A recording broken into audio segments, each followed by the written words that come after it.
My wife ran off to Las Vegas and married her coworker. She called me pathetic until I blocked her credit cards, changed the locks, and the police ended up knocking on my door. I'm 32 years old and a mechanical engineer at a manufacturing plant. I earn around $78,000 a year. I'm not a millionaire, but I live comfortably. I bought my house at 27 before I met my ex-wife. I drive a fully paid-off Toyota Tacoma truck. I've always been careful with money. My father taught me from a young age to save first and spend later. I met Carmen, 29, about 3 years ago at a barbecue organized by my friend Paul. She worked as a customer service representative in an insurance office downtown, earning around $28,000. But what was most striking was her beauty. She was stunning, one of those people who seem unattainable.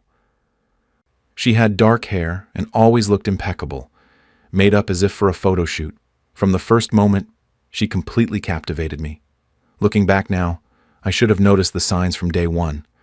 On our first formal date, she forgot her purse, and I ended up paying $95 for dinner at a fancy restaurant.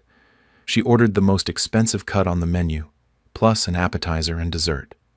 When I later gently mentioned how costly it was, she threw a phrase at me that should have made me run away. "A real man always takes care of his woman." And she said it with a little laugh that now seems unbearable. But back then, I was 29 and wasn't thinking clearly. Our outings cost a fortune. Every date had to be at high-end restaurants. Carmen wanted new clothes for every occasion, flowers for no reason, and insisted I pay for her gas when she came to see me. I estimated I was spending between $300 and $400 a month just on dates. My friends joked that I was completely whipped, but I thought I was just being a good boyfriend. We got married after about 20 months of dating. The wedding cost me $19,500. Carmen wanted a dream celebration, and every conversation revolved around adding something more. The flowers went from $800 to $100 or $200, the DJ from a basic to a premium package. When I suggested cutting costs, she would cry and say I didn't want to see her happy, that this was every woman's dream. I ended up paying for everything, including her $2,600 dress, which she wore for only 4 hours. After the wedding, Carmen quit her job. She claimed the 25-minute commute was too stressful and that she wanted to focus on being a good wife. Maybe starting a family. Sounds nice, right? Well, she didn't cook. We ordered takeout 4 to 5 times a week. She didn't clean. I'd come home from work, and everything was exactly as I had left it in the morning. She didn't do laundry. My work uniforms piled up until I washed them myself on the weekend. So, what did she do all day?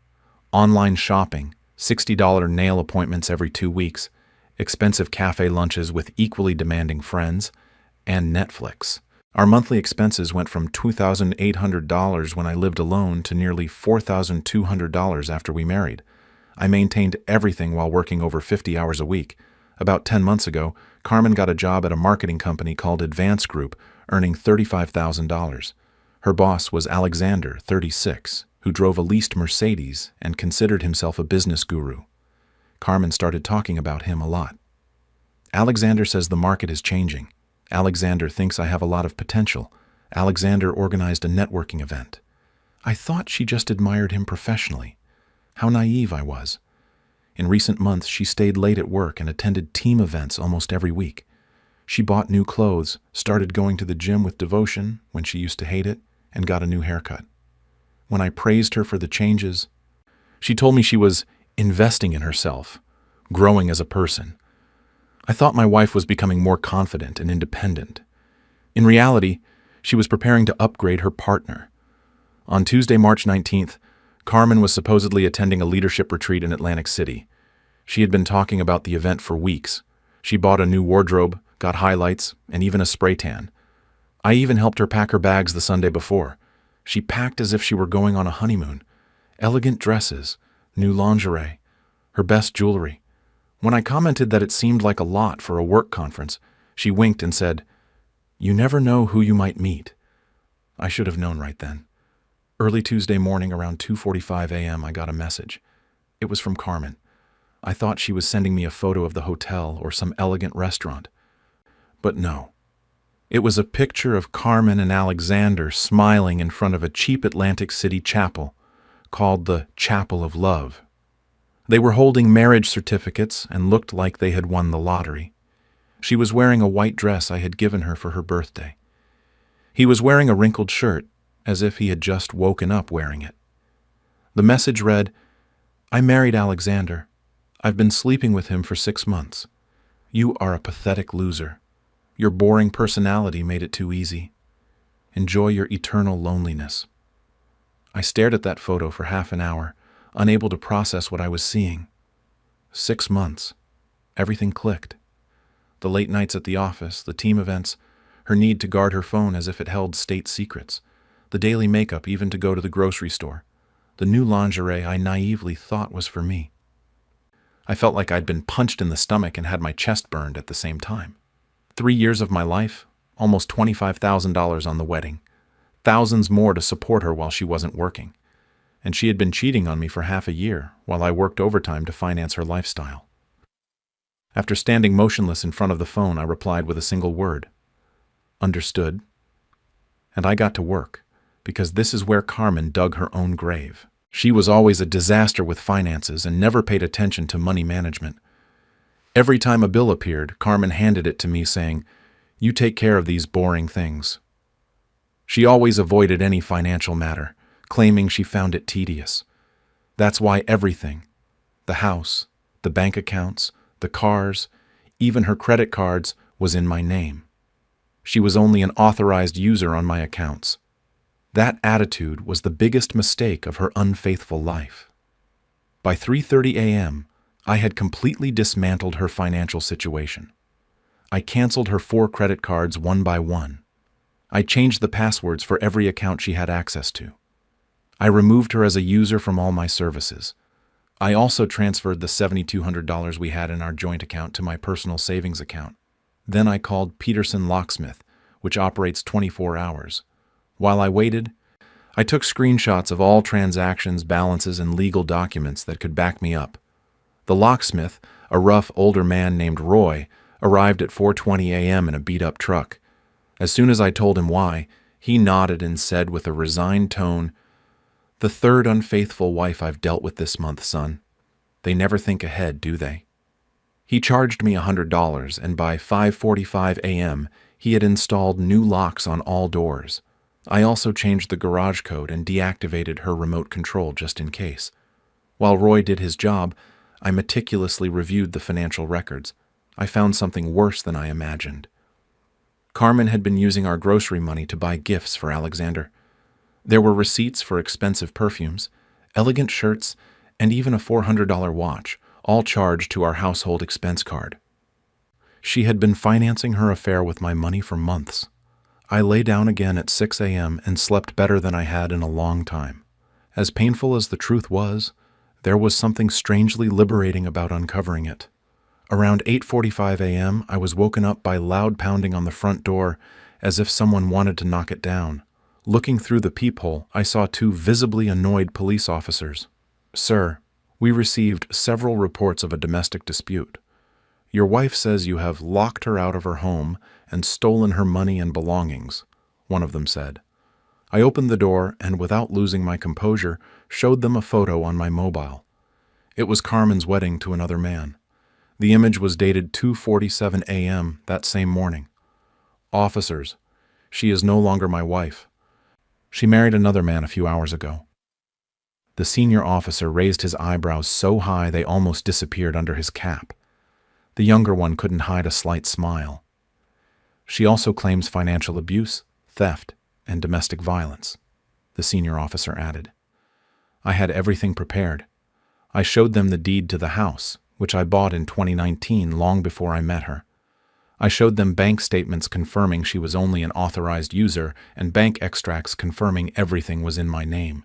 I also assured them I hadn't touched her things or acted violently. They asked to see the wedding message, and I sent them the photo with the timestamp. After verifying it, the senior officer radioed his station. "Ma'am, this appears to be a civil matter that will need to be resolved through attorneys. We cannot force anyone to grant you access to a property if you have legally married another person," he said firmly. Over the radio, I could hear Carmen completely hysterical, yelling about abuse, theft, and demanding my arrest. The officers asked if I intended to damage her belongings. I replied that everything would be carefully packed and ready for her to pick up. They warned me not to destroy anything and to keep things calm. Then they left. As soon as they were gone, I started packing all of Carmen's things. It was about 4 hours of work, but the process felt almost therapeutic. Designer clothes I had paid for, jewelry, books, decorations, everything that belonged to her was boxed and bagged and then placed in the garage. At 1:30 p.m., she showed up with her entire entourage. Alexander was with her, wearing a face that suggested he'd rather be having surgery without anesthesia. Her mother, Patricia, who always looked at me as if I wasn't good enough for her princess, and her sister, Amanda, who was like an even more unbearable version of Carmen. Alexander looked regretful of every decision that had led him to my door. He had his Mercedes parked in front of my house as if to make a statement, but he kept looking at his phone and avoided eye contact with me. I could see him mentally calculating how much his new wife would cost him. Patricia was the first to attack. "You can't lock her out of her own home. This is illegal. We're calling the police again." "Go ahead," I replied calmly. "They already came this morning. They said it's a civil matter considering your daughter married another man." "This is financial abuse," Amanda shouted, pointing her finger at me like a prosecutor. "It was never her money," I countered, pulling out my documents again. "Every account, every card, every property is in my name." "Want to see the paperwork?" And then I dropped the bomb that left Alexander paler than a sheet of paper. "By the way, tomorrow I'll be sending the wedding photos to HR at Pinnacle Marketing. I'm sure Human Resources will be very interested to know that one of their supervisors married a subordinate." As soon as I finished saying it, Alexander's face went completely white. "You wouldn't do that," he muttered. "Oh yes, watch me do it." I had done my research. The Pinnacle Marketing website clearly stated a non-fraternization policy between employees, much less between supervisors and subordinates. It said so verbatim in the employee manual. A romantic relationship between different hierarchical levels may result in immediate termination. I checked it twice. Carmen, by this point, was completely distraught, crying desperately. Mascara ran down her face, leaving black streaks. "You're ruining my life over one silly mistake," she wailed. 6 months of cheating is a mistake? That's not a slip-up, Carmen. That's a life choice," I replied without raising my voice. "I was confused. I didn't know what I wanted," she stammered. "You seemed pretty sure this morning when you married him," I retorted coldly. Alexander tried to intervene with a cheap speech about staying calm and talking like adults. I didn't let him. "You slept with my wife for 6 months while I covered her expenses. We are beyond civilized talks."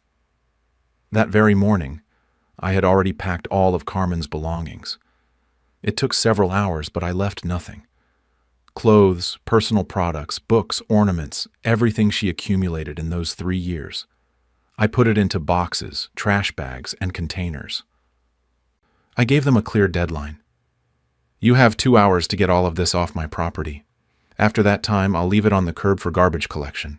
The best part was watching Carmen try to rent a moving van. She confidently pulled out her credit card and swiped it. Rejected. She tried another. Rejected. A third. Also rejected, but this time with a look of panic on her face. Alexander had to pay the $127 rental fee, and as he did, you could see his brain doing quick calculations. How much this woman was going to cost him. His expression went from annoyance to worry, and then to pure terror in less than half a minute. While they were loading the boxes, Patricia threatened me with lawyers. Amanda insulted me, and Carmen wouldn't stop crying or begging to talk like civilized people. But the most entertaining part was watching Alexander realize what he had done. This was no longer a thrilling affair. It was his new reality. A wife with no savings, no credit, no income, and no possibility of supporting herself alone. 2 days later, my lawyer called me with news that made my week. I hired a specialist in contentious divorces, Mr. Robert, who has a reputation for not being fooled by cheap infidelity excuses. Your wife is trying to annul the marriage in Atlantic City, claiming she was emotionally manipulated, he told me, holding back laughter. And she's also demanding half your house because you were technically still married when she went to the conference. Can she get that? I asked. You sent me photos of her with proof of adultery and bigamy. She's finished. This will be the easiest case of my career. But that wasn't all. Robert had also investigated Alexander, and it turned out his financial situation was much more precarious than he let on with his leased Mercedes.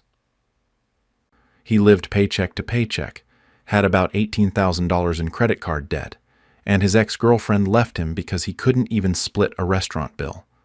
Through a mutual friend, David, I learned that Alexander had been boasting to his colleagues about his wealthy girlfriend, and how he planned to improve his lifestyle thanks to her. He thought Carmen had money because she bought expensive things and talked about investments. He didn't know she charged everything to my cards. My friend Stephen, who works in IT, helped me recover messages from Carmen's old phone. When she changed mobiles last month, the store made a mistake and didn't wipe the data from the previous device. What we found turned my stomach. Carmen wasn't just cheating. She had been planning everything for months like a covert operation. Among the messages, I read, "He is so naive. He works overtime to pay for my life while I organize my escape. This is too easy." "When are you going to leave him?" Alexander asked. "As soon as I figure out how to take half of everything," she replied. "I've started moving money from the grocery budget to my secret account. I almost have enough for our new start." That secret fund was a bitter discovery. Carmen had opened an account in her name and siphoned money weekly from the household budget. She withdrew between $200 and $300 for groceries, but the actual grocery tickets were around $85 to $120. The rest went into her account. In total, she had stolen over $8,000 to fund her affair and escape. I uploaded screenshots of those messages with no visible numbers to Facebook, and with that, her victim narrative completely fell apart. But instead of taking responsibility, she decided to go on the attack. She launched a social media campaign alleging I had financially controlled and emotionally manipulated her. Her mother and sister shared her posts and tagged everyone we knew. Some believed them until they saw the recovered messages. When that happened, Carmen completely lost control. She convinced her father to call my boss to accuse me of harassment and demand I be fired for being a threat to women. My supervisor, Jesse, was already aware of everything. Small town, everyone knows everything. He told Carmen's father that if he kept bothering him, he would report him for harassment. One early morning, at 3 a.m., Carmen tried to force her way into my house. The new security cameras recorded everything clearly. She shouted that I had stolen her grandmother's ring, when in reality she had sold it 8 months earlier to buy a designer handbag, and I had the pawn shop receipt. Then she filed a police report claiming I had kidnapped and killed her cat and was withholding the body. We never had a cat. I'm allergic, and 20 minutes nearby is enough for my whole body to break out. Animal control called me, and I offered to take an allergy test. I even sent them photos of my medication. Later, she started calling my mother at work in tears, saying she had made a mistake and that Alexander had only used her. My mother, who already knew everything, calmly replied, "You should have thought about that before planning your betrayal for 8 months. Decisions have consequences." She tried to return to our church, claiming I had spiritually abused her and that she needed refuge from domestic violence. The same pastor who had counseled us before we married asked her to explain how infidelity and bigamy fit into her spiritual path. She didn't return after that. And just when I thought nothing could surprise me, I received a call that defied all logic. Alexander's mother called my office. This woman had the nerve to tell me I had to swallow my pride and, according to them, do the right thing by taking Carmen back. Simply because Alexander, her glamorous husband, wasn't ready to face a marriage and had made a lapse in judgment during a difficult time. Did they really expect me to take back a woman who cheated on me for 6 months and married her boss to avoid the consequences of her actions? Well, if you put it that way, you sound selfish. Marriage is about forgiveness and compromise. And honestly, Maybe you weren't meeting her emotional needs if she had to seek comfort elsewhere, Alexander's mother told me without a shred of shame. I hung up without another word and immediately blocked her number. That same week, Carmen sent me a 7-page handwritten letter delivered by her sister. In it, she tried to convince me that everything was my fault, that I was emotionally distant, that I didn't appreciate what I had. She enumerated one by one all the supposed failures I committed as a husband, working too many hours to pay our bills, not planning enough romantic surprises, with what money, I wonder, and not fighting for the relationship when she started pulling away while she was sleeping with her boss. She closed the text by demanding I pay for couples therapy so we could overcome this difficult stage together. I showed the letter to my lawyer, Robert, who couldn't help but laugh out loud. He told me that in 20 years of family law practice, he had never read anything so detached from reality. The divorce hearing was on a Thursday morning, and I must say it exceeded any fantasy of justice I had ever imagined. Carmen appeared in court wearing a white dress, not ivory or cream, pure white, as if she were attending her wedding, not a hearing for adultery after having married another man. Even the court reporter did a double take when she walked in. Her lawyer was an inexperienced young man named Brandon, who looked like he had passed the bar exam the week before. Nervous, he shuffled through papers aimlessly and asked for adjournments while Carmen whispered to him, visibly agitated. Judge Martinez opened the case and requested the initial statements.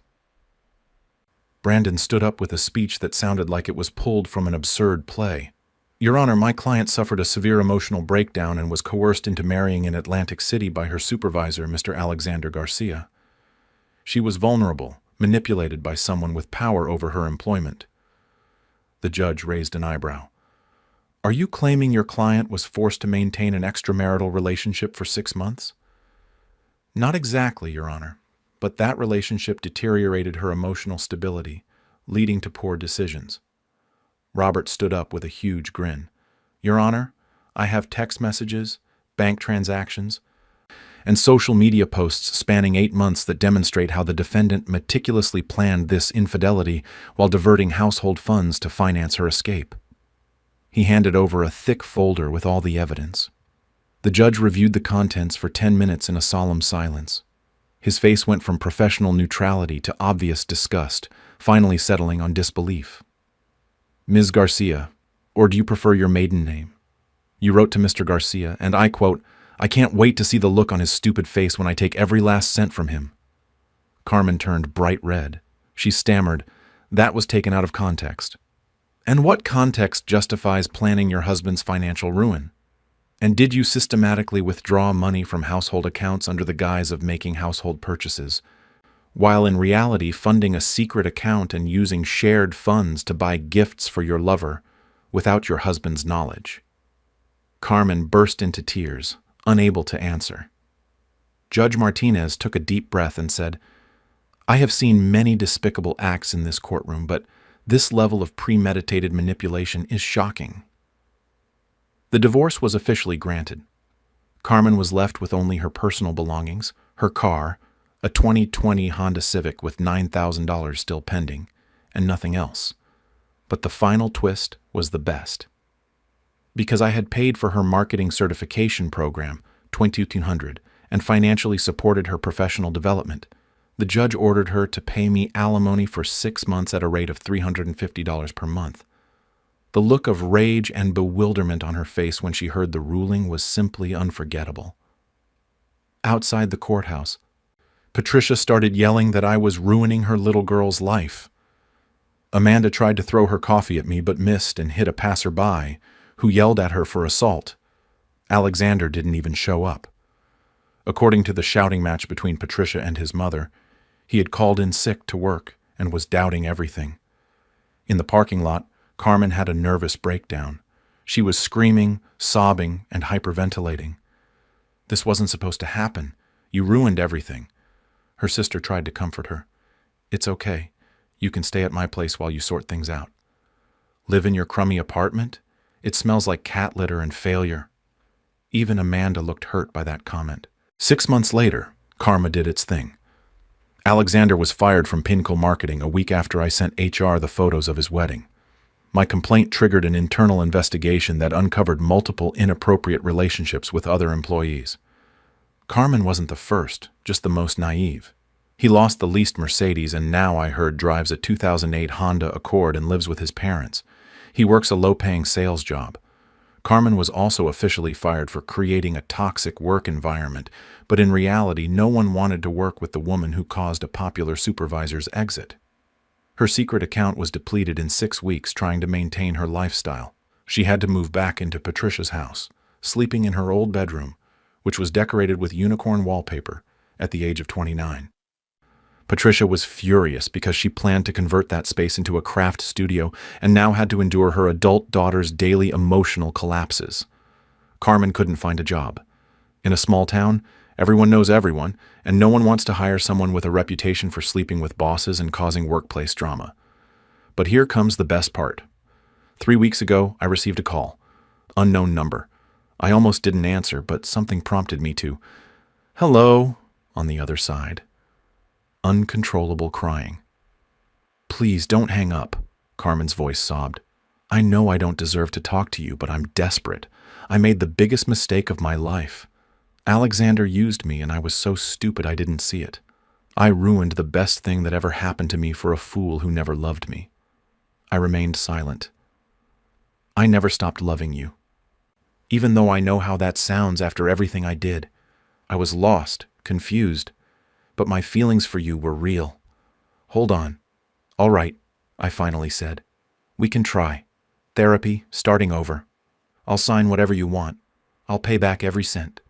Just give me a chance. I was out of my mind. Everyone makes mistakes. No, Carmen, I interrupted calmly. It wasn't a mistake. It was a plan executed over 8 months while you stole from me and lied every day. I know it looks bad. It doesn't look bad, it is bad. You are a person who did terrible things to someone who loved you. The crying intensified. I have nothing.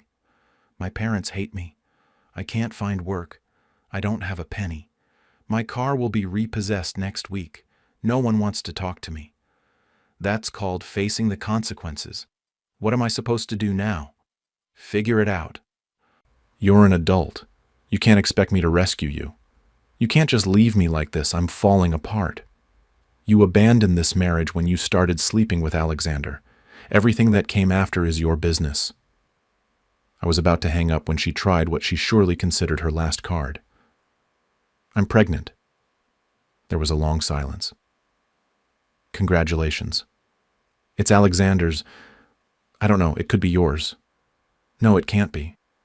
We haven't had relations for 4 months, and you were taking contraceptives the entire time. Try again. She started crying harder. Okay. It's probably Alexander's, but he won't answer me. And his mother hung up on me when I tried to talk to him. Still not my problem. How can you be so cold? We were married. We loved each other. You loved my bank account. I fell in love with someone who was never real. I hung up. 2 days later, Patricia called me. The same woman who spent 3 years telling everyone I wasn't good enough for her adored daughter. You have to help Carmen, she said without even greeting me. Is she your wife? No, she's Alexander's wife. That union doesn't count. She wasn't in her right mind. Tell that to the state of New Jersey. They consider that marriage valid. She is still part of your family. You took vows. She broke them when she decided to cheat on me repeatedly for months. Everyone makes mistakes. Some mistakes are irreversible. She's pregnant, scared, and has nowhere to go. She should stay with Alexander. He's the father. Alexander won't answer her. His family wants nothing to do with her. Sounds like a pattern, doesn't it? What kind of man abandons a pregnant woman? Ask Alexander and get a paternity test. You are cruel. I am realistic. Your daughter made her choices. Now she has to live with them. Patricia started screaming. She called me insensitive and selfish and threatened to tell everyone who I really am. I reminded her that everyone already knows perfectly well who Carmen is, and I hung up again. But the best part came last week. Alexander called me. Yes, he had the nerve to do it. Hey, I know things got weird between us. You slept with my wife. That's not weird, it's betrayal. Look, Carmen is staying at my place, but honestly, she's too intense and very dramatic. Why are you telling me this? My mom thinks you should consider forgiving her.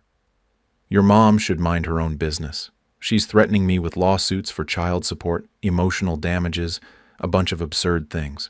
Can you talk to her? Calm her down? Maybe. Not my problem. I'm not part of that circus. Come on, man, between us. She's still your wife. She's your wife. You married her. It was a mistake. Then let it cost you as one. I can't handle a baby now. I barely make ends meet. And you thought you could steal everything I built by taking my wife. It wasn't like that. It was exactly like that. And now it's your turn to pay for the life you chose. She's completely out of her mind. She expects me to take care of everything while she cries all day.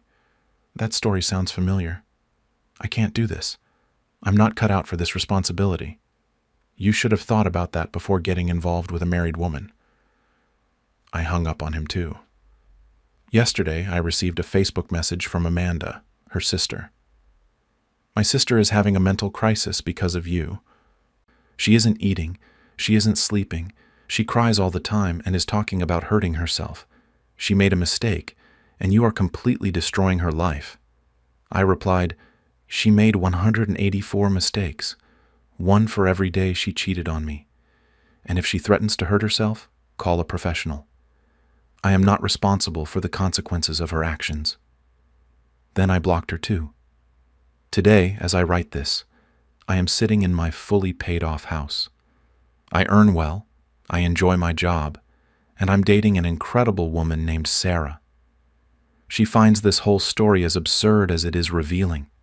Sometimes she brings me coffee at work in a mug that says, "From your loyal wife," as a joke. She's a nurse, has her own income, pays her bills, and has never asked me to support her.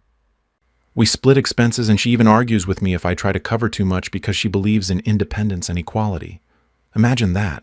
Meanwhile, Carmen, at 29, is unemployed, living in her old unicorn wallpapered room, pregnant by a man who won't even answer the phone. Alexander, 36, lives with his parents, works a dead-end job, and is learning that taking another man's wife also comes with a price. Both have contacted me repeatedly, begging me to help them sort out the messes they created themselves. Somehow they sincerely believe they owe me something after how they destroyed my life. The nerve is astounding. Sometimes the trash really takes itself out, and other times karma does exactly what it needs to do. If I regret anything in all of this, it's not seeing the signs sooner. Like when Carmen told me her ex was controlling for asking her to split expenses or pay her share of dinner sometimes. That was the first indication I was dating someone who viewed relationships as financial arrangements, not as true partnerships. But I suppose everything happens for a reason, and I am grateful this happened before we had children, or before I wasted more years on someone who only saw me as a credit card with legs. Thank you for reading this testament, Carmen. I know you're probably reading this because you can't live without social media and have nothing else to do. Your mother called mine last week asking if there was any chance I would take you back for the sake of the baby. My answer is the same as always. No, and it will always be no. You dug this grave when you decided to sleep with Alexander for half a year while spending my money. Now you have to sleep in it alone, surrounded by unicorn posters. And Alexander, if you are reading this too, thanks for taking out the trash. Enjoy paying child support with your salesman's salary while living in your parents' basement. I hope it was worth destroying our lives for her. To those who ask if this is true, I don't need to convince anyone. The facts stand alone. There is plenty of evidence, but I am no longer interested in explaining anything further.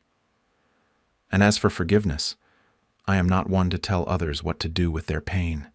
But in my case, learning to say enough is enough was more healing than any act of misguided compassion. Some people don't change. Some wounds only heal when you close the door completely. Today, I am not seeking revenge. I don't care if Carmen understands what she did or if Alexander repents.